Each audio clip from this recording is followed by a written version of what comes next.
Welcome to the Public Schools First NC Week in Review, a brief look at what happened in the General Assembly this week. Lawmakers released their state budget on Wednesday, June 29th. With no public comment, it moved quickly through the North Carolina Senate and then to the House. As of this recording, it had not yet been sent to the governor. The governor can sign the bill, veto it, or allow it to become law without taking any action. While education funding continues to fall short, House Bill 103 does include the following: teacher pay increases by an average of 4.2%. However, when adjusted for inflation, teachers are making 14% less than in 2015-16. Beginning teacher salaries increased to $37,000 per year.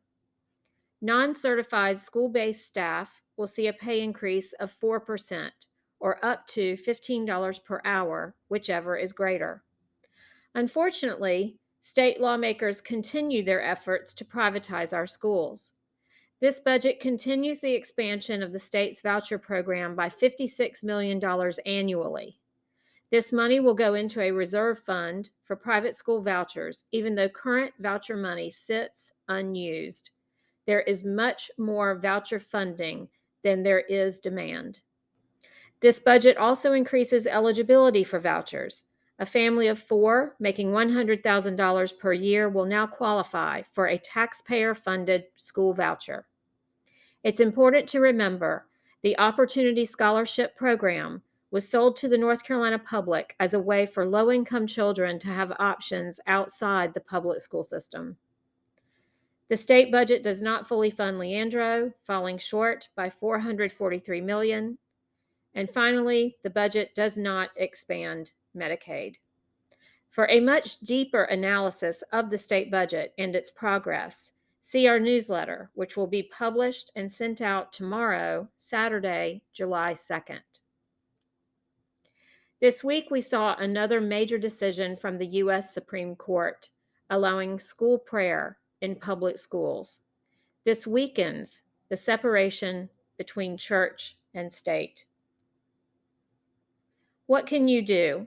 Sign our petition opposing the state budget, House Bill 103.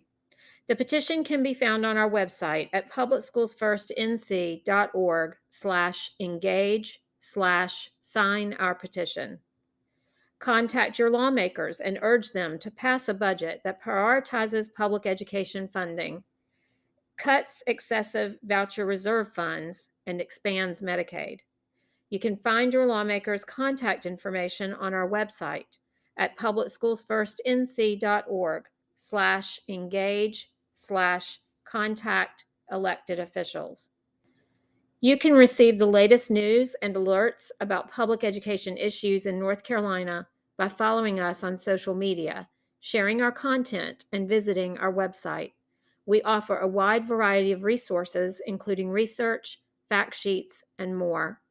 There, you can also sign up to receive our weekly email newsletter with all the highlights from the General Assembly and other timely news related to public education.